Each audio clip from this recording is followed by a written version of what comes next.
Martin Kaplan यांच्या 6 पद्धतींचा दृष्टिकोन. एकदम फुल फोकस राहा, कारण की याच्यावरती खूप वेळेस क्वेश्चन आलेला आहे, खूप वेळेस. तर मार्टिन कपलान यांची 6 सिस्टम थेरी काय आहे ना, एकदम डिटेलमध्ये आपण समजून, तुम्हाला तोंडपाठ झाली पाहिजे ती. हे लेक्चर संपलं ना, तुम्हाला सांगता आलं पाहिजे की मार्टिन कपलान यांची 6 बेस्ट सिस्टम जी आहे, सिस्टम अप्रोच आहे तो काय आहे. ओके. तर मार्टिन कपलान यांच्या मते आंतरराष्ट्रीय राजकारणात एकाच वेळी केवळ एकच व्यवस्था किंवा पद्धती अस्तित्वात नसते, एक सिस्टम काम करत नसते. तर एकाच वेळी एकापेक्षा जास्त म्हणजे अनेक पद्धती, अनेक सिस्टम काय असतात, कार्यरत असतात. आणि त्या अनेक सिस्टममुळे एक पर्टिक्युलर डिसिजन घेतला जातो. एक सिस्टम नाही कोणती तरी, म्हणजे एक कारण नाहीये, वेगवेगळे कारण आहेत जे काय निर्णय घेण्याच्या मागे असतात. आता त्यांची ती 6 बेस्ट जी थेरी आहे ती आपल्याला पाहायची आहे. यांच्या मते आंतरराष्ट्रीय राजकारणात राष्ट्रांची भूमिका प्रमुख असते, परंतु राष्ट्र आपली भूमिका काळ परिस्थितीनुसार बदलत असतो. आता बघा 90s पर्यंत America as a friendly nation म्हणून पाकिस्तानला पाहायचा आणि भारताला ऍज अ थ्रेट म्हणून पाहायचा. भारताला ऍज अ थ्रेट, कारण की अमेरिकेचं म्हणणं होतं की भारतानं नाटो जॉईन करावं, North Atlantic Treaty Organization. After Second World War अमेरिकेनं एक मिलिटरी ग्रुप बनवला होता, NATO, North Atlantic Treaty Organization.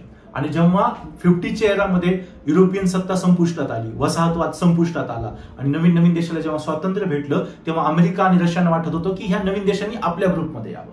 आणि अमेरिकेला वाटत होतं, अमेरिका म्हणत होती मी वाटेल तेवढी मदत करते इंडिया तुला, पण आमच्या ग्रुपमध्ये. आणि तेव्हा आपले जे लिडर्स होते त्यांचं म्हणणं होतं की ऑलरेडी आपण 2-250 वर्ष एका देशाच्या नियंत्रणाखाली राहिलेलो आहेत, आपलं शोषण झालेलं आहे आणि पुढे पण तेच करायचंय काय, एखाद्या गटामध्ये सामील होऊन वापस त्यांचं डायरेक्ट इनडायरेक्टली का होईना आपल्या सार्वभौमतेवरती, आपल्या सॉव्हर्निटीवरती काय असणार, कंट्रोल असणार. आणि आपल्याला कोणत्या ग्रुपमध्ये जायचं नाही, वी आर डेमोक्रेटिक आणि आपल्याला अलग राहून विकास करायचा आहे, अलिप्त राहून विकास करायचा आहे. तर अलिप्त राहण्याचा अर्थ असा नाही की त्या देशासोबत संबंधच नाही प्रस्थापित. आपल्याला अमेरिकेसोबत संबंध प्रस्थापित करायचे, आपल्याला रशियासोबत संबंध प्रस्थापित करायचे, आपल्याला जगातील विविध देशांसोबत संबंध प्रस्थापित करायचे, पण कोणाचा ग्रुप नाही जॉईन करायचा. ग्रुप जॉईन करणं म्हणजे ते एक्स बोलले तर आपल्याला एक्स करावं लागेल, ते वाय बोलले तर आपल्याला वाय करावं लागेल आणि आपल्या सॉव्हर्निटीवरती काय येतील, मर्यादा येतील. म्हणून आपण दोघांकडे पण गेलो नाही, आपण सेपरेट राहिलो. जसं अमेरिकेने नाटो बनवला होता, रशियानं वर्सॉ पॅक्ट बनवला, तो जॉईन करा म्हणून आपल्याला म्हणत होतंय. पण हालाकी नंतर रशिया म्हटलं की विदाउट ग्रुप जॉईन न करता पण आम्ही तुम्हाला मदत करायला तयार आहेत विविध क्षेत्रामध्ये. ओके. मग रशिया आपल्याला मदत करायला तयार झाला आणि रशिया, अमेरिकेचा सगळ्यात मोठा त्यावेळेस काउंटर कोण होता, रशिया होता. USSR म्हणायचे तेव्हा रशियाला. मग रशिया आपल्याला मदत करतोय, कुणाला, भारताला. आणि भारताचा शत्रू त्यावेळेस, आता आपण आपला शत्रू देश कोणता नाही बघा, जोपर्यंत राष्ट्रपती डिक्लेअर करत नसा तो कोण नव्हता. पण ऍज अ थ्रेट म्हणून इंडियासाठी कोणती कंट्री होती त्यावेळेस, जर इंटरनॅशनल रिलेशन वाले अशा स्टडी करतायत तर पाकिस्तान त्यांना दिसत होता. काही मग 2 देशांमध्ये कॉन्ट्रोवर्सी खूप चालू होती आणि अशा याच्यामध्ये मग अमेरिका कोणाकडे जाणार, पाकिस्तानकडे जाणार. कारण की रशिया जर भारताला मदत करतोय तर पाकिस्तानला अमेरिका करणार. म्हणून अमेरिकेनं पाकिस्तानमध्ये इन्व्हॉल्वमेंट करणं सुरू केलं. म्हणजे इथे गोष्ट काय सांगितली की ती राष्ट्राचा वेळ कशी आहे, परिस्थिती कशी आहे याच्यानुसार या सिस्टम काम करत असतात. आहे की नाही, प्रभाव दिसतो की नाही तुम्हाला. आणि त्याच्यानंतर जेव्हा 2001चा अटॅक झाला, अमेरिकेची भारतासंबंधी नीती पूर्णपणे टॉप टू बॉटम बदलून गेली. आज भारताकडे अमेरिका एक मोठी अलायन्स, एक मोठी आघाडी म्हणून बघतो, एक डेमोक्रॅटिक अलायन्स, एक लोकशाही आघाडी म्हणून बघतो आणि चांगला मित्र म्हणून, मित्र देश म्हणून भारताकडे पाहतो. किती पॉलिसी चेंज झाली. तर काळ राष्ट्रांच्या परिस्थितीनुसार या गोष्टी बदलत राहतात. ओके. पुढे बघा, आता 6 सिस्टम सांगितलेल्या आहेत. कुणी, मार्टिन कपलान यांनी 6 सिस्टम बेस्ड अप्रोच आहे हा. तर ह्या 6 सिस्टम आपल्याला व्यवस्थित पाहायच्या आहेत. तर पहिले त्यांनी सांगितलंय सत्ता संतुलन पद्धती, बॅलन्स ऑफ पॉवर सिस्टम. खास याच्यावरती आपलं सेपरेट लेक्चर पण होणार आहे. बॅलन्स ऑफ पॉवरची थिअरी आपण सेपरेटली बघणार आहोत.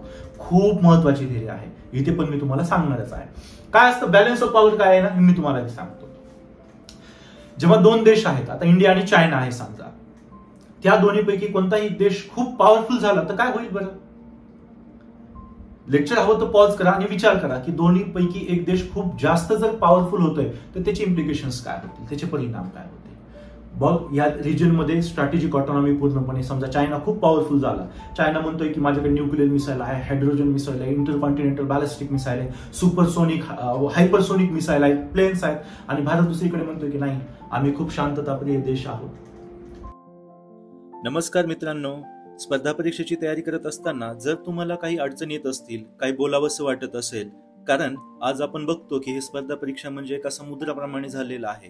तर नेमकं योग्य मार्गदर्शन काय असतं, योग्य तयारी कशी असते, काय समस्या तुम्हाला भेडसावतायत, तुम्ही बिनधास्त माझ्यासमोर मांडू शकता. इथे मी माझा पर्सनल नंबर तुमच्याशी शेअर करत आहे. डेली संध्याकाळी 6 ते 8 या वेळेमध्ये तुम्ही मला कॉल करू शकता किंवा व्हॉट्सअप करू शकता किंवा इतर वेळी तुम्ही मला व्हॉट्सअपवरती मेसेज करू शकता. जसा मला वेळ मिळेल तसं मी तुमच्याशी बोलण्याचा प्रयत्न करेल. फक्त उद्देश हाच आहे की अडचणी तुमच्यासोबत राहू नये, डाऊट्स तुमच्यासोबत राहू नये आणि योग्य वेळी योग्य मार्गदर्शन मिळून तुमचे स्वप्न पूर्ण व्हावे. ओके, शांततापूर्ण सहअस्तित्वाची पॉलिसी, आम्ही मिसाईल बनवणार नाहीत, आम्हाला युद्ध खेळायचं नाही, असं कधी होताना बघितलंय का?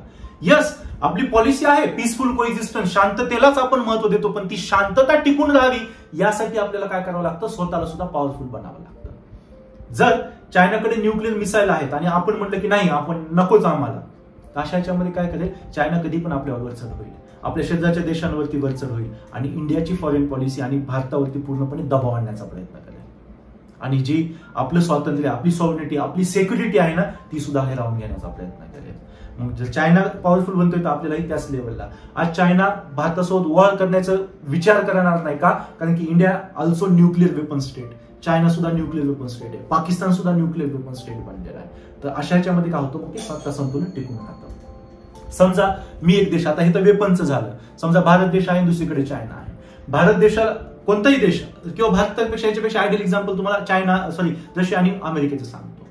या दोघांमध्ये आफ्टर वर्ल्ड वॉर काय झालं, शीतयुद्ध चालू होतं, त्याला आपण कोल्ड वॉर म्हणतो. कोल्ड वॉर मध्ये म्हणजे डायरेक्ट एकमेकांसोबत वॉर होत नाही, बॉम्बिंग वगैरे होत नाही किंवा मिसाईल टाकले जात नाहीत, पण इनडायरेक्टली दोघांमध्ये कॉम्पिटिशन असतो, त्याला कोल्ड वॉर, शीतयुद्ध म्हणतात. शीतयुद्ध, कोल्ड वॉर. त्यांच्यामध्ये वॉर कसा होता, रशिया माझ्याकडे 2000 मिसाईल, अमेरिका म्हणणार माझ्याकडे 4000 मिसाईल, रशिया म्हणेल 10,000, अमेरिका म्हणेल 20,000. रशिया म्हणतो माझ्याकडे हायड्रोजन बॉम्ब, अमेरिका म्हणतो की माझ्याकडे त्याच्यापेक्षा मोठा बॉम्ब आहे. अमेरिकेकडे हायपरसोनिक प्लेन्स आले, मग रशियाकडे पण आणण्याचा प्रयत्न केला जातो. कॉम्पिटिशन, अमेरिकेकडे 4 देश आले स्वतःच्या ग्रुपमध्ये, रशिया पण 4 देश आणण्याचं बघणार. आणि अफगाणिस्तान कॉन्ट्रोवर्सी झाले, रशिया तिथे इन्व्हॉल्वमेंट करण्याचं बघणार, लगेच अमेरिका पण तिथे इन्व्हॉल्वमेंट करण्याचं बघणार. बांगलादेशला जेव्हा आपण फ्री केलं होतं, बांगलादेश आपण फ्री केलं, आपण जन्म दिलेला देश आहे बांगलादेश, आपण इन्व्हॉल्वमेंट केली होती. जर काही दिवस आपण लेट करत होतो तर अमेरिका आणि रशिया दोन्हीचे जहाज बे ऑफ बेंगॉलमध्ये आलेले होते आणि भारत आणि भारतासंबंधी हे जे देश आहेत इथे खूप मोठी कॉन्ट्रोवर्सी निर्माण झाली असते. तर त्यावेळेस जे सॉलिड डिसिजन आपण घेतलेले आहेत त्याचा परिणाम आहे इंटरनॅशनल लेवलला. तेव्हापासून आपली खूप आपण म्हणतो ना भारताकडे बघण्याचा दृष्टिकोन सुद्धा बदलला. ओके, कारण की 70s मध्ये आपण ते करून दाखवलं होतं. ओके, खूप युनिक आणि खूप आपली जनताच खूप जबरदस्त आहे. ओके, फक्त चांगले लीडर्स व्यवस्थित निवडून दिले पाहिजेत. सो कळालं ना, बॅलन्स ऑफ पॉवर. दोन देशांमध्ये काय असतं, स्पर्धा असते, दोघांनाही ते मेंटेन करायचं असतं, कारण की कोणताही एक देश जर वरती गेला तर दुसऱ्याला तो गिळंकृत करू शकतो आणि अशा याच्यामध्ये आपल्याला ते करावं लागतं. बॅलन्स ऑफ पॉवर, सत्ता संतुलन मेंटेन करावं लागतं. आता बघा ना, तुम्ही इमॅजिन करा की तुम्ही ब्राझील, मेक्सिको किंवा कोणत्याही वेस्टर्न देशांमधली एक मोठी तुम्ही एक मोठी मल्टीनॅशनल कंपनी आहे, मोठी मल्टीनॅशनल कंपनी, आणि तुम्हाला हजारो करोड डॉलर्सची इन्व्हेस्टमेंट करायची एखाद्या देशामध्ये आणि तुम्हाला करायची एशियामध्ये. एशियामध्ये इन्व्हेस्टमेंट करायची तर तुम्हाला 2 देश तुम्हाला मोस्टली तुमचे प्रेफरन्स असणार, एक म्हणजे चायना, दुसरं म्हणजे भारत. मग तुम्ही बघणार ना की अरे 2 पैकी कोणत्या देशामध्ये, चायना एक बलाढ्य देश आहे, विविध संरक्षणासाठी त्यांनी पावलं उचललेली आहेत, वेपन्स आहेत त्यांच्याकडे, इकॉनॉमी स्ट्रॉंग आहे, लवकर अप्रुव्हल मिळतं, लँड लवकर ऍक्विजिट तिथे करता येते, डुईंग ऑफ बिझनेस रिपोर्ट मध्ये त्या देशाची रँक चांगली आहे, तर तुम्ही तिथे जाणार. आणि दुसरीकडे इंडिया म्हणतोय की नाही यार आमच्याकडे वेपन नको, आम्ही खूप शांतता प्रिय देश आहेत, आम्ही वाद करणार नाही. ती इन्व्हेस्टमेंट आपल्याकडे येईल का?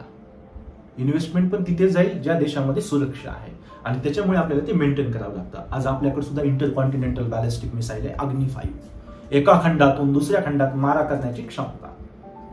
का करतोय? आता आपण सुपरसोनिक मिसाईल बनवले ब्रह्मोस, त्याचं नवीन ब्रह्मोस 2 येते हायपरसोनिक, साऊंडच्या गतीच्या 6 ते 7 पट जास्त स्पीडने जाणारा मिसाईल आपल्याकडे आता असणार आहे. का करतो आपण हे? कारण की आपल्याला ते बॅलन्स ऑफ पॉवर मेंटेन करायचं, सत्ता संतुलन मेंटेन करायचं. ओके, तर मार्टिन कपलेन यांचा पहिला सिद्धांत काय आहे? सत्ता संतुलन. ते काय म्हणतात, या पद्धतीत राष्ट्रांना आंतरराष्ट्रीय राजकारणातील घटक म्हणून, ऍक्टर म्हणून बघितलं जातं. ओके, या पद्धतीनुसार राष्ट्र हे जागतिक शांतता टिकविण्यासाठी व युद्धजन्य परिस्थिती टाळण्यासाठी सत्ता संतुलन प्रस्थापित करतात. 2 शब्द, राष्ट्र काय करतायत? जागतिक शांतता आणण्याचा प्रयत्न करतायत आणि युद्ध टाळण्याचा प्रयत्न करतायत. बरोबर ना? 2 पॉवरफुल. विचार करा ना, आपल्याच एवढा पॉवरफुल व्यक्ती असेल तर आपण काय करतो, 4 वेळेस विचार करू. ओके, जर तसंच असतं देशांचं, जर पुढचा देश न्यूक्लिअर पॉवर आहे, पुढचा देश पण एक्झॅक्ट पॉवरफुल, आपल्याकडे जे आर्म्स अँड नॉमिनेशन्स आहेत एक्झॅक्ट त्याच्याकडे तेवढे, आपलं पॉप्युलेशन आहे त्याचंही तेवढंच पॉप्युलेशन आहे, आपल्या ग्रुपमध्ये जेवढे देश आहेत त्याच्या ग्रुपमध्ये पण तेवढेच देश आहेत. मग ते 2 देश काय करतील, युद्ध करणं टाळतील. कारण की युद्ध झालं तर दोन्ही देशांचं खूप जास्त नुकसान होऊ शकतं. त्याच्यामुळे ते काय करतील, युद्ध टाळण्याचं बघतील. कसं टाळतील, तू पॉवरफुल होतोय तर मी पण पॉवरफुल. कारण की कोणता पण एक देश जर जास्त पॉवरफुल झाला तर दुसऱ्याला गिळू शकतो. ओके, त्याच्या सॉव्हरेनिटीवरती मर्यादा येऊ शकतात. अशा याच्यामध्ये दोन्ही देश काय होतात, पॉवरफुल राहायचा प्रयत्न करतात, सत्ता संतुलन टिकवण्याचा प्रयत्न करतात. त्याच्यामुळे जगामध्ये शांतता राहील. आता ह्याला क्रिटिसाइज पण केलं गेलेलं आहे की तुम्ही जर पॉवरफुल होताय, वेपन्स असतात तर अल्टिमेटली ती शांतता राहणार नाही, कधी जर युद्ध झालं तर मग जगाचा विनाश होईल वगैरे वगैरे. हे सगळं आपण बॅलन्स ऑफ थेरी जेव्हा सेपरेट बघू ना तेव्हा मी तुम्हाला त्या गोष्टी सांगेन. चलो, आता बॅलन्स ऑफ पॉवर ही काय आहे, पहिली सिस्टम आहे कुणाची, मार्टन कपलान यांची. त्यांचं म्हणणं की लोक बॅलन्स ऑफ पॉवर इस्टॅब्लिश करतातच, कारण की राज्याला काय पाहिजे, युद्ध नाही पाहिजे, शांतता पाहिजे. म्हणून बॅलन्स ऑफ पॉवर, सत्ता संतुलन स्थापित होतं. ठीक आहे, आता सत्ता संतुलनामध्ये 6 नियम पाळले जातात. काय केले जातात, 6 नियम पाळले जातात. लक्षात ठेवा, खूप महत्वाचे. मार्टन कपलान यांची थेरी ही खूप खूप महत्वाची आहे.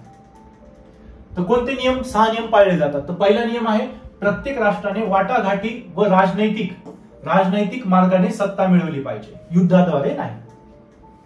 सत्ता मिळवायची ना, आता समजा एशियामध्ये आहे तर एशियामध्ये जर आपल्याला आपली स्ट्रॅटेजिक ऑटोनॉमी प्रस्थापित करायची, एक वर्चस्व प्रस्थापित करायचं आपल्याला आपल्या एशियामध्ये, तर आपल्याला ते काय करावं लागेल, डिप्लोमसीने करावं लागेल, युद्धानुसार नाही. पाकिस्तानवर वॉर केला, श्रीलंकावर वॉर केला, नेपाळवर वॉर केला, अटॅक केला, आपल्या देशाला जोडली, असं नाही. आपल्याला काय करायचंय, आपल्याला आपली फॉरेन पॉलिसी आहे की आपण प्रत्येक राष्ट्राच्या सार्वभौमतेचं इज्जत करतो, रिस्पेक्ट करतो, आपण आदर करतो आपण, आणि शांततेनं मार्ग काढतो. तर इंडिया ऑलवेज काय आहे, डायलॉगवरती किंवा वाटाघाटीवरती किंवा त्या मार्गाने शांतता प्रस्थापित करणारा एक देश आहे. तर बॅलन्स ऑफ पॉवरची थेरी सुद्धा काय म्हणते की जेव्हा पण तुम्ही फॉरेन पॉलिसी किंवा तुम्हाला तिथे वर्चस्व मिळवायचे, तिथे काय करायचे, तुम्हाला शांततेनं करा, वाटाघाटी करून करा, युद्धानुसार नका करू. ठीक आहे. दुसरं सांगतो नियम याच्यामध्ये, प्रत्येक राष्ट्राने आपल्या राष्ट्रहिताचे संरक्षण केले पाहिजे, त्यासाठी वेळ पडल्यास युद्ध देखील करावे. आता अप्रोच पूर्णपणे बदलला. काय सांगितलेले पहिल्या याच्यामध्ये की सत्ता मिळवायची तर युद्धाद्वारे नाही मिळवायची, शांततेने मिळवायची. बट जेव्हा तुमच्या राष्ट्रहिताचा प्रश्न निर्माण होतो, राष्ट्राच्या सुरक्षेचा प्रश्न निर्माण होतो, सार्वभौमतेचा प्रश्न निर्माण होतो, तेव्हा मात्र तुमची सार्वभौमता, तुमचं स्वातंत्र्य आणि तुमची सुरक्षा जर तुम्हाला टिकवायची तर गरज पडली तर तुम्ही युद्ध करू शकता. आणि युद्ध करताना सुद्धा नियम दिलेले आहेत, पुढच्या राष्ट्राला पूर्णपणे संपवायचं नाही. हे बघा, प्रत्येक राष्ट्राने राष्ट्रहिताचे संरक्षण केले पाहिजे आणि त्यासाठी वेळ पडल्यास युद्ध देखील करावे. युद्ध करण्याची सुद्धा इथे परमिशन त्यांनी दिलेली आहे. कुणी, मार्टन कपलान यांनी. युद्धात दुसऱ्या राष्ट्राचा सर्वनाश करण्यापेक्षा युद्धाची समाप्ती करणे सन्मानाचे ठरते. जेव्हा वॉर होईल आणि आपल्याला वाटते की पुढचं राष्ट्र आता पूर्णपणे आपण तबाह करून टाकू शकतो, डिस्ट्रॉय करून टाकू शकतो, तर अशा वेळेस तसं केलं नाही पाहिजे. त्या राष्ट्राला एक राष्ट्र बनण्यासाठी, एक राज्य बनण्यासाठी चान्स दिला पाहिजे. म्हणजे त्या देशासोबत पण येणाऱ्या काळामध्ये आपले चांगले संबंध होतील आणि त्याला सुद्धा एक चान्स मिळेल. तर युद्धामध्ये दुसऱ्या राष्ट्राला पूर्णपणे नष्ट नाही केलं पाहिजे. हे सुद्धा काय सांगते, सिस्टम अप्रोच सांगतो. कुणी सांगितलेला, मार्टन कपलान यांनी. चौथा नियम बॅलन्स ऑफ पॉवर मध्ये त्यांनी सांगितलेला आहे, जो मेंटेन करायचा आहे, राष्ट्रांच्या आघाडीच्या विरुद्ध राष्ट्रांनी आवाज उठवायला हवा, जेणेकरून राष्ट्रांमध्ये सर्वोच्च सत्ता स्थापन होणार नाही. आता मोठे मोठे राष्ट्र काय करतात, ग्रुप बनवतात. अमेरिकानं ग्रुप बनवला होता, रशियानं ग्रुप बनवला होता, आणि ज्याचा जास्त ग्रुप त्याचं जगावरती हेजेमनी, त्याची मनमानी प्रस्थापित होणार. तो देश म्हणला असं करायचं तर सगळ्या देशांना तसं करावं लागेल. तर जेव्हा राष्ट्रांचे असे गट बनतील तेव्हा राष्ट्रांनी त्याला विरोध केला पाहिजे, गट नाही बनून दिले पाहिजे. त्याच्यामुळे काय होईल, मग छोट्या मोठ्या राष्ट्रांचं तर कोणीच ऐकणार नाही. समजा एखादा छोटं राष्ट्र आहे, त्याला एकच डिसिजन घ्यायचं आहे, पण मोठे राष्ट्र म्हणलं की नाही वाय, आणि त्यांनी सोबत त्याच्या देशांना पण सांगितलं की तुम्ही वाय करा, मग त्या देशाचं हिताचं संबंध, जे हित आहे त्याचं संरक्षण होणार नाही. त्याच्यामुळे जेव्हा जेव्हा आघाडी बनतील तेव्हा त्याला बाकी राष्ट्रांनी काय केलं पाहिजे, विरोध केला पाहिजे. चौथा नियम कशाचा, बॅलन्स ऑफ पॉवरचा. पाचवा नियम सांगितलेला आहे, राष्ट्रांनी इतर राष्ट्रांना सर्वोच्च सत्ता स्थापन करण्यापासून रोखले पाहिजे. नाव जसं अमेरिका प्रयत्न करत आहे. आता तुम्हाला विचारलं, अरे कोण आहे सुपर पॉवर, तर आपण काय सांगतो, अमेरिका आहे. चीन म्हणतो मला पण व्हायचंय, भारत म्हणतो मला पण व्हायचंय सुपर पॉवर. बरोबर, आपल्याला सुपर पॉवर म्हणजे आज सगळ्या म्हणतो की नाही आपण पण, भारत सुपर पॉवर होईल, भारत सुपर पॉवर करायचंय, भारताला महासत्ता बनवायचा आहे. आता तेवढं इझी तर नाहीये, कारण की आपल्या कॉम्पिटिटर्स बघायला गेले तर चायना, त्याची इकॉनॉमीची साईज बघा, डिफेन्स कॅपेबिलिटीची साईज बघा, सेम विथ द अमेरिका, या सगळ्या देशांसोबत आपलं कॉम्पिटिशन आहे. आणि त्या देशांना जर मागे टाकून आपल्याला जर महासत्ता बनायचे तर लोकांची मानसिकता खूप मोठ्या प्रमाणात बदलली पाहिजे. आणि त्या देश जर आपण बघितले, स्पेशली अमेरिकेच्या कंपॅरिझन मध्ये आपण खूप नवीन देश आहोत. 75 वर्ष म्हणजे आपण न्यू बॉर्नच कंट्री आहोत. आणि अशा याच्यामध्ये जनतेचं मॅच्युरेट पण हळूहळू होणार. जनता मॅच्युअर नॅचरल वे आहे तो. ओके, जेवढी लवकर जनता मॅच्युअर बनेल, चांगले डिसिजन जेव्हा आपल्या देशामध्ये घेतले जातील, जागरूकपणे डिसिजन घेतले, कारण की आपण एक तर लोकशाही आहोत. तर लोकशाही देशामध्ये जेव्हा लोक जागरूक होऊन डिसिजन घेतील तर ते देश लवकर स्किलफुल बनतो, त्याची इकॉनॉमी लवकर डेव्हलप होते आणि महासत्ताही तो लवकर बनू शकतो. ओके, तर इथे काय सांगितलेलं आहे की सर्वोच्च सत्ता प्राप्त करू द्यायची नाही. तर आज अमेरिका महासत्ता आहे आणि तो काय बघतो, ऑलवेज आपलं स्थान अपर लेवलला ठेवायचं बघतो. जगामध्ये कुठेही काही असतील तालिकेत तो तिथे इन्व्हॉल्वमेंट करतो. का? कारण की त्याला ते स्वतःची स्ट्रॅटेजिक ऑटोनॉमी टिकून ठेवायची, ते स्थान टिकून ठेवायचं आहे. तर इथे काय सांगितलेलं आहे की तसं नाही झालं पाहिजे.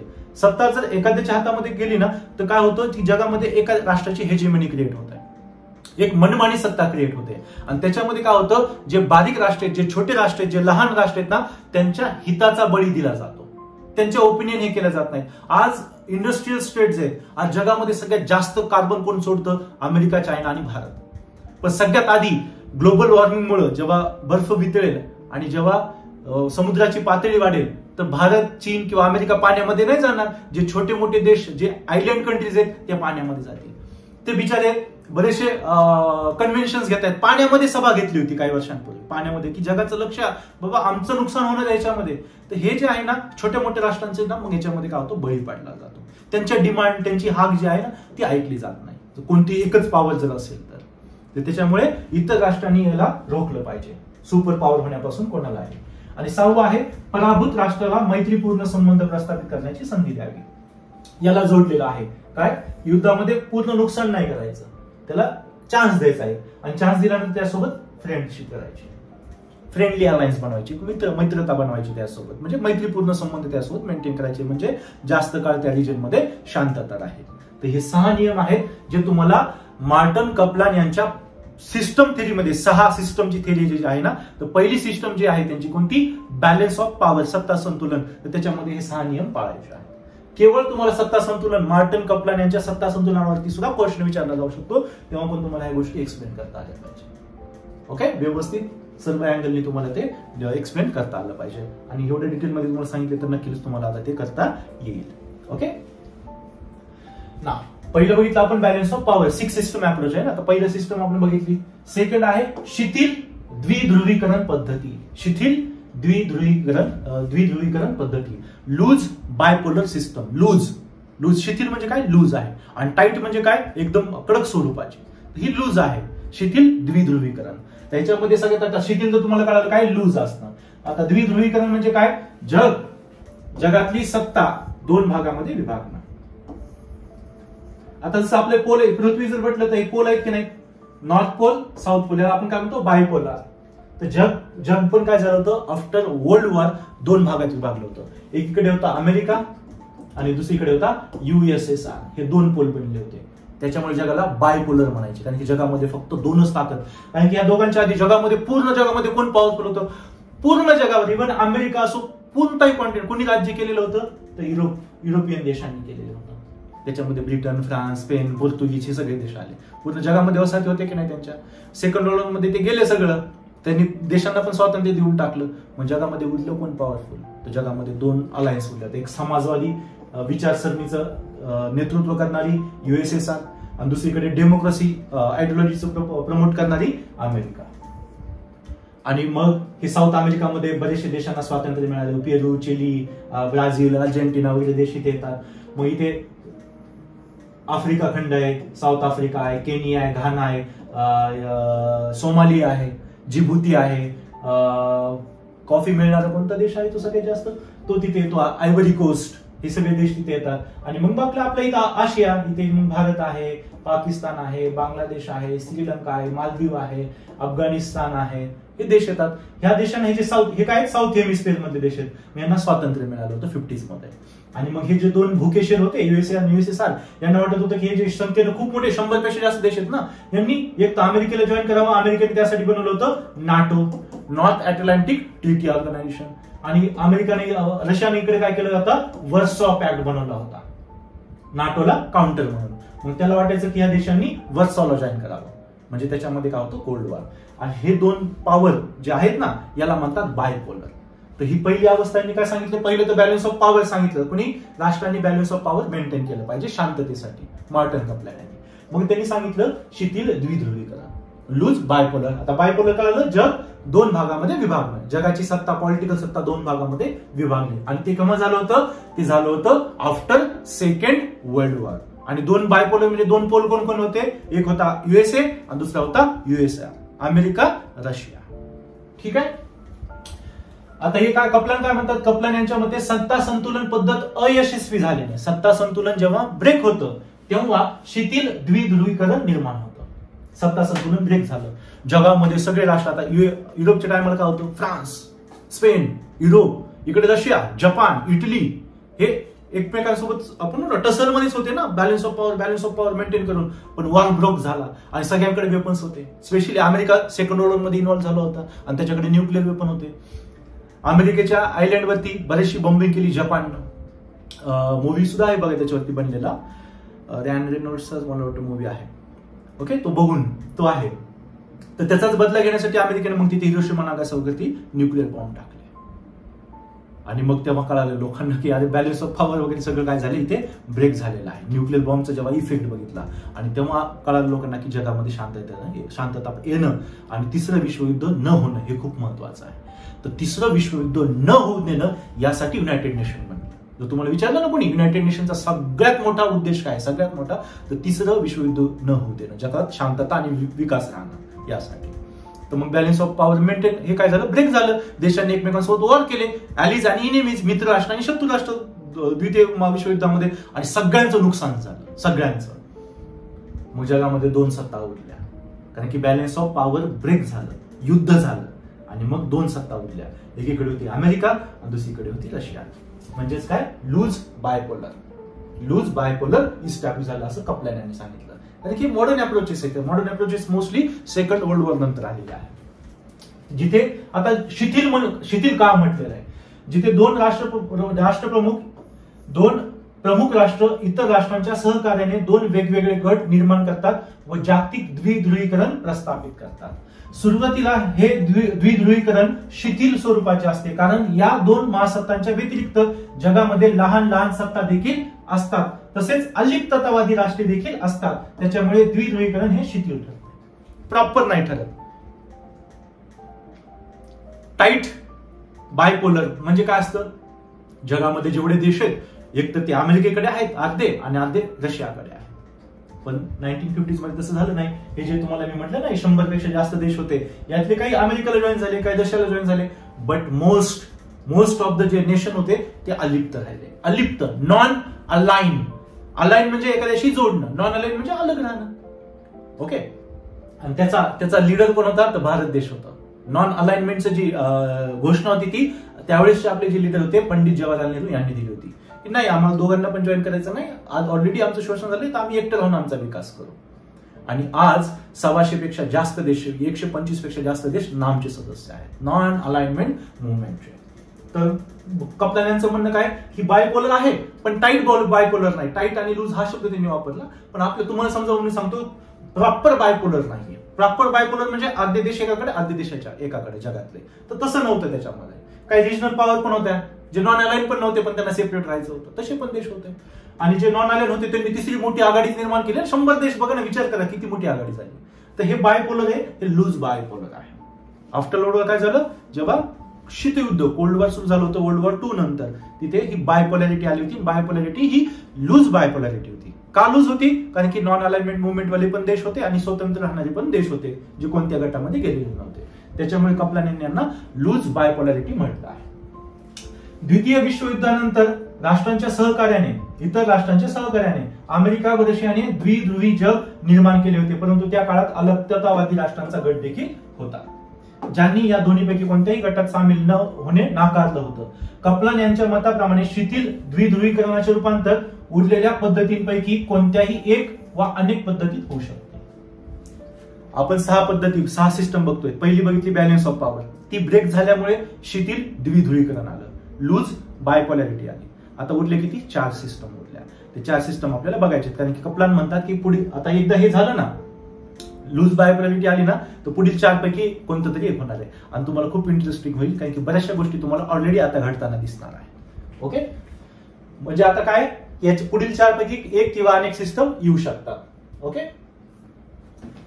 मग येऊ शकतं काय, आता सगळं ऑल मध्ये येऊ शकतं काय, दृढ द्विध्रुवीकरण पद्धती, टाईट बायपोलर सिस्टम. लूज नंतर काय होऊ शकते, टाईट बायपोलॅरिटी येऊ शकते. आता लूज का होती, कारण की बाकीचे पण ग्रुप होते, बाकीचे पण देश होते जे कोणत्या गटामध्ये गेलेले नव्हते.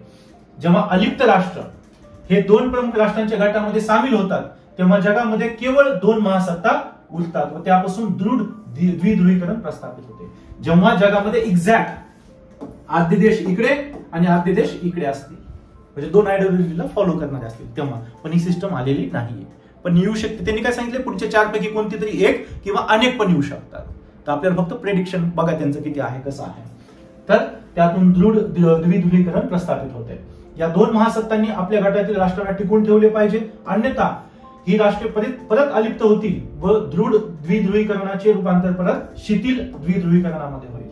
बऱ्याचशा गोष्टी आता तुम्हाला समजू लागल्या असतील. इंटरनॅशनल देश येणं, एकत्र येणं, ग्रुप बनणं, पोलॅरिटी, बायपोलॅरिटी, त्यांना टिकून ठेवणं, नाही टिकून ठेवलं तर वापस लूज बायपोलॅरिटी. किती नवीन नवीन कन्सेप्ट तुम्ही शिकत असणार आहे. व्यवस्थित त्याला आत्मसात करा. जगामध्ये केवळ 2 महासत्ता असल्याने इतर राष्ट्र त्यांच्यामध्ये सामील झाल्याने तटस्थ राहिल्याने जागतिक राजकारणाचे संचालन त्या 2 महासत्ताद्वारे केले जाते. झालं का असं? असं नाही झालं. स्पेशली 1991 नंतर मिखाईल गोर्बाचोव जेव्हा रशियाचे प्रीमियर बनले होते, तेव्हा रशियाचं विघटन झालं. रशिया कमजोर झाला. ते जे बायपोलॅरिटी जे होतं ना, ते निघून गेलं दुसरं, आणि फक्त राहिलं काय, एकच अमेरिका. युनिपोलॅरिटी ज्याला म्हणतो आपण, एक ध्रुवी जग बनलं. ओके, तर ही सिस्टम काय आली नाही. पण जर अलिप्त राष्ट्र दोन्हीपैकी एक, जसं समजा आपण अमेरिकेला जॉईन झालो, आपल्या बाजूचा देश रशियाला जॉईन झाला, असे सगळे देश एकमेकांमध्ये सामील झाले असते, तर मग हे आलं असतं कोणतं, टाईट बायपोलॅरिटी किंवा दृढ द्विध्रुवीकरण आलं असतं. पण ते आलं नाही. पण हे तिसरी सिस्टम आहे कपलान सांगितलेली. चौथा आहे जागतिक संस्था पद्धती, युनिव्हर्सल ऍक्टर सिस्टम. ऍक्टर म्हणजे काय, याच्यामध्ये इन्स्टिट्यूशन. कोणती इन्स्टिट्यूशन? International institution. आणि आज जगामध्ये आपल्याला ती कोण दिसते? United nation. याच्यामध्ये सांगितलं काय आहे की जागतिक संस्था पद्धतीमध्ये आंतरराष्ट्रीय संस्थेद्वारे जगाचे संचालन केले जाते. 2 देशांमध्ये वाद होतोय का सीमेवरून, मग तिथं अमेरिका इन्व्हॉल्वमेंट करणार नाही किंवा रशिया इन्व्हॉल्वमेंट करणार नाही, तिथे युनायटेड नेशन ती बॉर्डर आखून देतो, जसं की भारत पाकिस्तानमध्ये LOC आखून दिली, लाईन ऑफ कंट्रोल. दोन्ही देशांनी ती ब्रेक करायचं नाही. झालं की नाही? 2 देशाचा वाद मिटला होता की नाही? किती बऱ्याच वर्ष मिटला ना तो वाद. कशामुळे? आंतरराष्ट्रीय संघटनेच्या इन्व्हॉल्वमेंटमुळे. आज आफ्रिकन नेशन असू द्या, लॅटिन अमेरिकन नेशन असू द्या, कुठे काय होतंय, नॅचरल कॅलॅमिटी झाली तर तिथे पाठवलं जाते, मदत पाठवली जाते. कोणत्या 2 देशांमध्ये युद्ध झाले, एखाद्या देशामध्ये सिव्हिल वॉर होतोय, आतंकवादी संघटना स्वतःच्या हातात जर सत्ता घेत आहेत, मग तिथे आपण पीस कीपिंग फोर्स पाठवतो, युनायटेड नेशन पाठवते. आणि पीस कीपिंग फोर्समध्ये सगळ्यात जास्त कॉन्ट्रीब्युशन भारताचं आहे, शांतता सैन्य आपण ज्याला म्हणतो. तर हे इंटरनॅशनल रिलेशन मध्ये काय होतं, मग आंतरराष्ट्रीय संघटना जेव्हा पॉवरफुल होतात, इस्टॅब्लिश होतात, खूप जास्त देश त्याचे सदस्य बनतात, ते ऐकू लागतात, मग जगामध्ये कुठे काय केलं जावं, संचालन डायरेक्ट करणं जगाला पूर्ण, तर जगाला डायरेक्ट करण्याचं काम कोण करतं? ती इंटरनॅशनल ऑर्गनायझेशन करते. आणि आज आपल्याला त्या स्वरूपाची इंटरनॅशनल ऑर्गनायझेशन पाहायला मिळते, युनायटेड नेशन. तर ही सिस्टम काही प्रमाणात का होईना आज आपल्याला आलेली दिसते. जागतिक संस्था पद्धतींचा विकास तेव्हा होतो जेव्हा जागतिक संस्था शिथिल द्विध्रुवीकरणातून स्वतःकडे मोठ्या प्रमाणात सत्ता घेते व ती स्वतः एवढी शक्तिशाली बनते की राष्ट्रांमधील युद्ध सुद्धा रोखू शकते, जसं की united nation by peacekeeping फोर्सेसद्वारे ती करते. तसं संयुक्त राष्ट्रसंघाने 2 राष्ट्रातील युद्ध रोखण्याचा प्रयत्न बऱ्याच वेळा केलेला दिसतो. या पद्धतीत राष्ट्रांना स्वायत्तता मिळते. छोट्या मोठ्या राष्ट्रांचं पण रक्षण केलं जातं इथे. नाही, कारण की तिथे कसं असतं, युनायटेड नेशन मध्ये आज 198 पेक्षा जास्त देश, त्याच्यामध्ये लगभग 200 देश मेंबर्स आहेत. त्याच्यामध्ये छोटे मोठे सगळे देश आले. जर एखाद्या छोट्या देशावरती कुठे अन्याय होताना दिसतोय, युनायटेड नेशन तिथे हे करतात, इन्व्हॉल्वमेंट करतात आणि त्याला वाचवण्याचा प्रयत्न करतात. म्हणजे देशांना इथे स्वायत्तता, ऑटोनॉमी मिळते किंवा पॉवर मिळते, ऑथॉरिटी मिळते, छोटे मोठे कोणतेही असू द्या. मग आता 5वी आहे सेकंड लास्ट, श्रेणीबद्ध पद्धती, हायरार्कियल सिस्टम. नावातच आहे हायरार्कियल, म्हणजे याच्यामध्ये काय स्टेप्स आहेत, कोणतरी वरती आहे, त्याच्यानंतर खाली, त्याच्यानंतर खाली, त्याच्यानंतर खाली, त्याच्यानंतर खाली, असं आहे. तर याच्यामध्ये जग काय होतं, जग हे असं बनतं, हायरार्कियल बनतं. याच्यामध्ये टॉपमध्ये कोणता तरी एक देश असतो ज्याचं बाकीच्या देशांवरती काय होतं, नियंत्रण प्रस्थापित होतं, हायरार्की. आणि आज अमेरिका झालेली दिसते की नाही तुम्हाला, एक देश आणि मग बाकी सगळे. एकच पॉवरफुल देश आहे ना सगळ्यात टॉपला सध्या, डिफेन्स असू द्या, इकॉनॉमी असू द्या, कोणत्याही गोष्टीमध्ये. जेव्हा एक राष्ट्र जगातील सर्व सत्ता मिळून महासत्ता बनते तेव्हा ही पद्धती निर्माण होते. अशा वेळी जगाचे नेतृत्व एका राष्ट्राद्वारा केले जाते व इतर राष्ट्रांचे सार्वभौमत्व व स्वातंत्र्य निघून जाते. ते या महासत्तेचे प्रादेशिक उपविभाग ठरतात. आता एवढ्या एक्स्ट्रीम लेवलला ही पद्धती आलेली नाहीये. आज मल्टीपोलार जग म्हणतात बरेचसे लोक, काय म्हणतात जगाला, मल्टीपोलार. आधी बायपोलार म्हणजे दोन, अमेरिका रशिया, म्हणून तर युनिपोलार फक्त अमेरिका,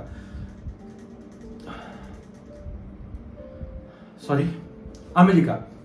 आणि मल्टीपोलर म्हणजे आपण सगळे. भारत पण आता एक न्यूक्लिअर पॉवर स्टेट आहे, चीन आहे, किती देश आले, जपान आहे, आणि सगळे पॉवरफुल आहे. मल्टी पॉवर जग किंवा मल्टीपोलर जग बनलेलं आहे. तर ही सिस्टम एवढ्या तीव्र स्वरूपामध्ये आली नाही अस्तित्वात, पण आजही जर एक देश बघायचं गेलं पूर्ण जगामध्ये जो पॉवरफुल आहे, जो बऱ्याच अंशी जगाला प्रभावित करतो, जगावरती खूप जास्त इन्फ्लुएन्स त्या जगाचा आहे, ते म्हणजे अमेरिका. तर तिथपर्यंत आपल्याला ही सिस्टम आलेली दिसते. पण बाकी सगळ्या राष्ट्रांचं सार्वभौमत्व निघून गेले, स्वातंत्र्य निघून गेले, इथपर्यंत नाही. पण त्यांनी सांगितले एका प्लॅनने की असं होऊ शकतं. ओके, ही पद्धत प्रस्थापित करण्यासाठी जेव्हा एका राष्ट्राद्वारा पूर्ण जग जिंकले जाते तेव्हा ही पद्धतीने निर्देशात्मक पद्धती ठरते, कारण सर्व निर्णय एका सत्तेद्वारे घेतले जातात. जर काय सांगितलंय, जर एक राष्ट्र पूर्ण सगळ्या जगाला जिंकून घेतोय तर ही पद्धत काय बनते, निर्देशात्मक, डायरेक्टिव्ह बनते. असं करणार आहे, तसं करणार आहे, असं झालं पाहिजे, अरे ती नदी आहे ना, चला वाटून घ्या दोघांमध्ये, डायरेक्टिव्ह स्वरूपाचं होऊन जातं. जर ही पद्धत प्रस्थापित करताना महासत्तेने स्वतःच्या नियंत्रणाखाली इतर राष्ट्रांना काही सत्ता जर दिली थोडीफार, तर ही पद्धत अनिर्देशात्मक, नॉन डायरेक्टिव्ह ठरते. यामध्ये इतर राष्ट्र छोटे मोठे निर्णय घेऊ शकतात. आता हे दोन्ही आलेले नाहीये ना, फक्त त्यांनी सांगितलं की काय होऊ शकतं. समजा अमेरिकेनं पूर्ण जगाला स्वतःच्या ताब्यातच घ्यायचं ठरवलं मधल्या स्पेशली काही वर्षांपूर्वी, जर त्याला तशी सत्ता जर इस्टॅब्लिश करायची असते जगामध्ये आणि बाकी राष्ट्र खूप कमजोर असते तर तसं झालं असतं. ओके, तसं झालेलं नाही. तो पूर्ण जगाची कुठे कोणत्या देशानं काय निर्णय घेतला पाहिजे हे अमेरिका ठरवणार. त्याला आपण काय म्हणू, डायरेक्टिव्ह स्वरूपाची शासन पद्धती, इंटरनॅशनल प्रणाली. Okay, directive. आणि जेव्हा मग अमेरिका काय म्हणतो, ठीक आहे, आशियाच्या बाबतीत इंडिया तू हे छोटे मोठे डिसिजन घेऊ शकतो, किंवा या देशामध्ये आमच्या युरोपमध्ये तुम्ही देश घेऊ शकता. मग तिथे छोटे मोठे देश इतर राष्ट्र घेऊ शकतात. पण एखादा मोठा पाऊल उचलायचा आहे, समजा भारताला एखाद्या देशासोबत वॉर करायचा आहे की नाही, मोठं डिसिजन झालं, मग तिथे अमेरिका इन्व्हॉल्वमेंट करणार. असं झालं असतं, पण त्या सिस्टम आलेल्या नाहीत अस्तित्वात. पण राहू द्या, लक्षात राहू द्या की हायरार्किकल सिस्टम ही डायरेक्टिव्ह केव्हा असते, जेव्हा पूर्ण डिसिजन एकच राष्ट्र घेतो तेव्हा ती डायरेक्टिव्ह असते. आणि जेव्हा इतर राष्ट्रांना काही ताकद दिली जाते डिसिजन घेण्याची तेव्हा ती नॉन डायरेक्टिव्ह बनते. हे लक्षात राहू द्या. निर्देशात्मक पद्धती ही बळाच्या जोरावर प्रस्थापित केली जाते, तर अनिर्देशात्मक पद्धती इच्छेच्या जोरावर. बळाच्या जोरावर, कारण की इतर राष्ट्र कसे ऐकणार, अमेरिकेचे दडपण असतं ना सगळ्यांवरती, नाही ऐकलं तर अमेरिका काय करेल, आता याचं उत्तर तुम्हाला चांगलं माहिती आहे, गायब पण करू शकेल तो. ओके, म्हणून आपल्याला काय करायचंय, त्याचं ऐकायचंय, म्हणजे डायरेक्टिव्ह. आणि नॉन डायरेक्टिव्ह म्हणजे जर अमेरिकेने इतर देशांना ताकद दिली असेल. अमेरिकेचं एक्झाम्पल का देतोय तुम्हाला, की आज सगळ्यात पुढे देश आहे तो इकॉनॉमीच्या बाबतीत. जर तुम्ही बघितले त्याची इकॉनॉमी ट्रिलियन्स मध्ये बघा आणि कम्पेअर करा.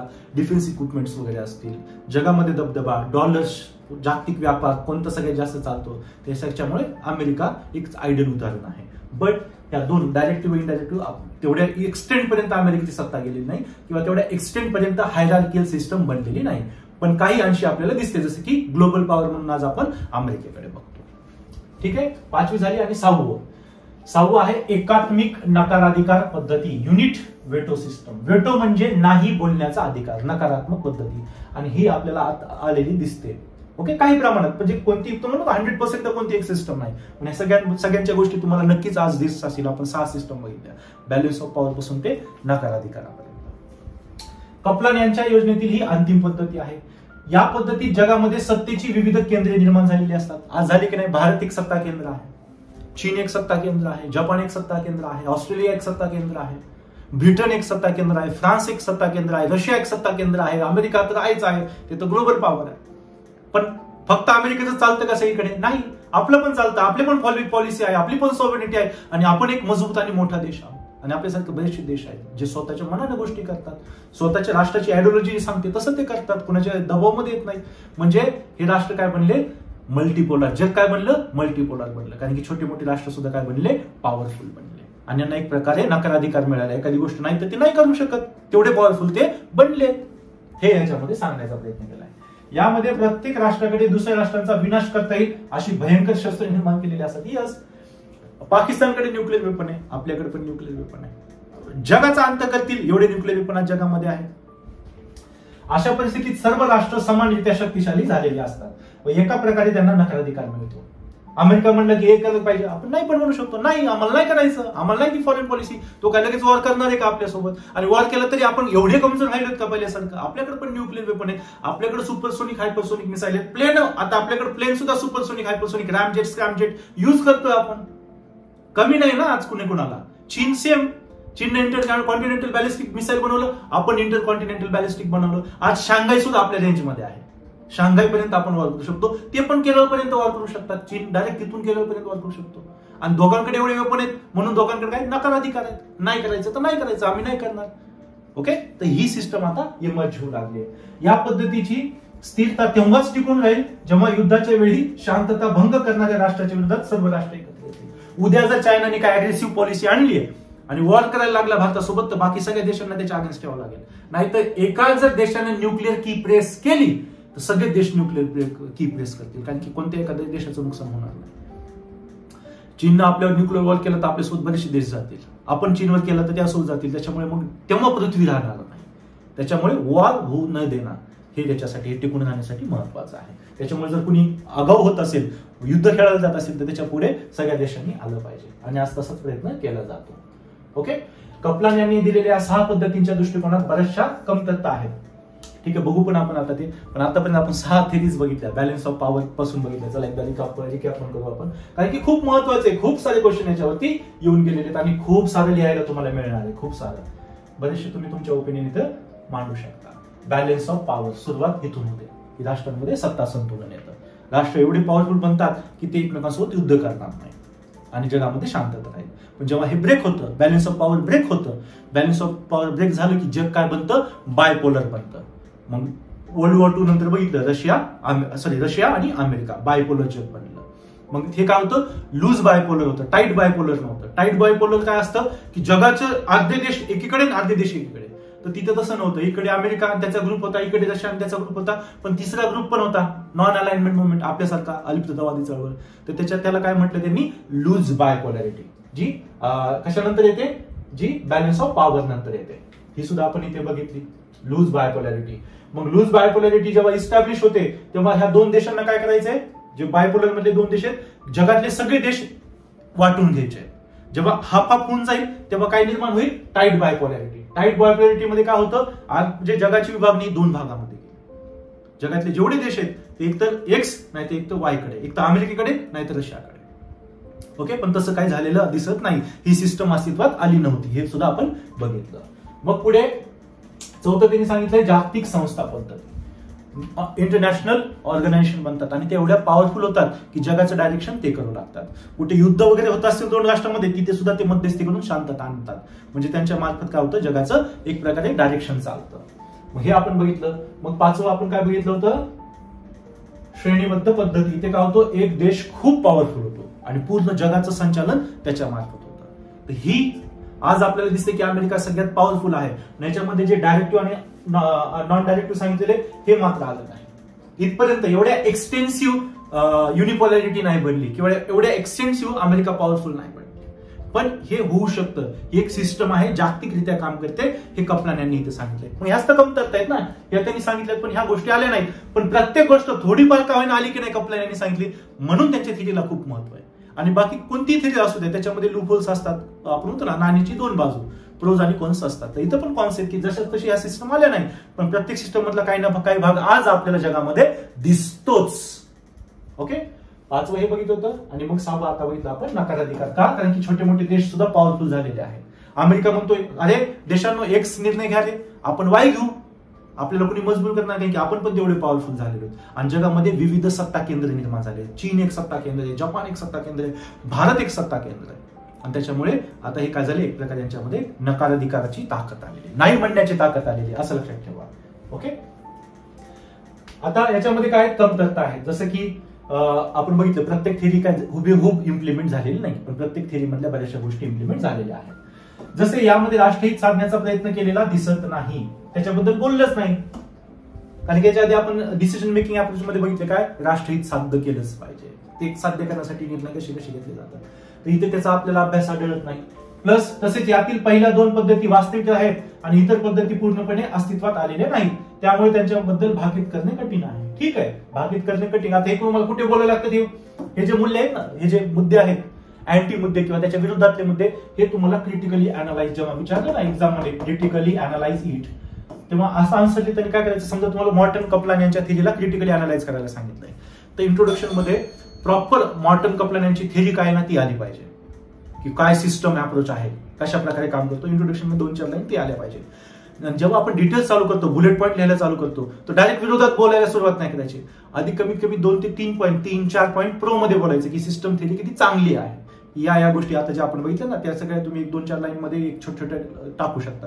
आणि मग नंतर म्हणजे 30% तुम्ही डिटेल टाकल्या प्रो मध्ये, तर 70% जे डिटेल तुम्ही टाकणार आहेत ना, त्या कॉन्स मध्ये टाकायच्या. क्रिटिकली अनालाइज करायचं ना, क्रिटिकली अनालाइज मध्ये डायरेक्ट क्रिटिक बोलू शकत नाही, आधी चांगल्या गोष्टी सांगाव्या लागतात आणि नंतर क्रिटिक करावं लागतं. लक्षात घ्या ही गोष्ट. जेव्हा पण यूपीसी तुम्हाला विचारेल क्रिटिकली अनालाइज इट, तर डायरेक्ट विरोधात बोलायचं नाही. आधी इंट्रोडक्शन आणि कन्क्लुजन हे न्यूट्रल असतं, प्रो कॉन्स मध्ये नसतं. इंट्रोडक्शन मध्ये जो आन्सर चेक करणार आहे त्याला कळतं की तुम्हाला क्वेश्चन कळालाय की नाही, इंट्रोडक्शन मध्ये कळतं. तर क्वेश्चन चांगल्या प्रकारे रिफ्लेक्ट झाला पाहिजे इंट्रोडक्शन मध्ये. मग डिटेल्स मध्ये तुम्हाला काय करायचं, क्रिटिकली अनालाइज विचारले की नाही, डायरेक्ट निगेटिव्ह बोलायचं नाही, डायरेक्ट निगेटिव्ह लिहायला सुरुवात करायची नाही. आधी 2-4 मुद्दे पॉझिटिव्ह सांगायचे, नंतर तुमचं 60-70% जे डिटेल आहेत ना, ते त्याच्या अगेन्स्ट लिहायच्या. त्याला बोलतो क्रिटिकली अनालाइज इट. आणि वापस कन्क्लुजन मध्ये न्यूट्रल होऊन थांबायचं, एक साइड घ्यायची नाही कोणती. ओके, इंट्रोडक्शन कन्क्लुजन हे ऑलवेज काय असतात, बॅलन्स्ड असतात. डिटेलमध्ये तुम्हाला डिस्कस करा म्हटलं तर तुम्हाला त्याचे पूर्णपणे डिस्कस करायचंय. क्रिटिकली अनालाइज म्हणजे तुम्हाला थोडंसं प्रो सांगून त्याच्या कॉन्स पण मांडायच्यात. खास आपण त्याच्यावरती तुम्हाला पूर्ण लेक्चर्सच घेणार आहे मी, की कोणकोणत्या प्रकारचे यूपीसी क्वेश्चन विचारते आणि कशा प्रकारे त्याचं आन्सर्स केले पाहिजे. तर तुम्हाला क्रिटिकली अनालाइज पण करता आलं पाहिजे. त्याच्यामुळे प्रत्येक थेरीमध्ये काय काय चुका होत्या हे देखील आपण बघतो. वरील प्रकारे या सिद्धांतात दोष असले तरी आज बऱ्याच प्रमाणामध्ये आंतरराष्ट्रीय पद्धतीचे अस्तित्व मान्य करावे लागते. तसेच आज राष्ट्रांचा कल आंतरराष्ट्रीय सहकार्याकडे झुकताना दिसतो. ओके, खूप महत्वाची 6 सिस्टम थेरी आपल्याला दिलेली आहे मॉर्टन कपलान यांनी, ज्याच्यामुळे आंतरराष्ट्रीय संबंधाचा अभ्यास आणि त्याचं विश्लेषण, त्याचं अनालिसिस करणं आपल्याला सोपं केलं. आज किती गोष्टी आपण अस्तित्वात आलेल्या बघितल्या. ओके, एक्झॅक्ट त्याच वेमध्ये आलेल्या आहेत. तर खूप महत्वाच्या थेरीज होत्या ह्या, निर्णय ग्राही दृष्टिकोन आणि व्यवस्था दृष्टिकोन, डिसिजन मेकिंग अप्रोच आणि सिस्टम अप्रोच. काय समजत नसेल तर मला विचारत चला, आपण डाऊट सेशन मध्ये ते क्लिअर करूयात. पण थेरीजला कधीच ज्या उमेदवारानं थेरीजवरती कब्जा मिळवला, त्याच्यावरती आपण म्हणतो ना स्वतःचं नियंत्रण मिळवलं किंवा त्याच्यात विजय मिळवला, त्याला तो विषय कधीच अवघड जाणार नाही.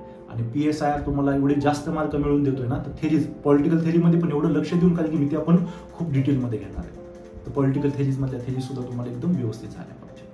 ओके, मग तुम्हाला PSI 300 पेक्षा जास्त ऑप्शनल मध्ये मार्क देईल आणि पूर्ण यूपीसी मध्ये सुद्धा तुम्हाला खूप जास्त मार्कांनी प्रत्येक विषयाशी तो जोडलेला आहे. ठीक आहे, थांबूया तिथे. गुड लक, थँक्यू सो मच. जय हिंद, जय भारत. थँक्यू.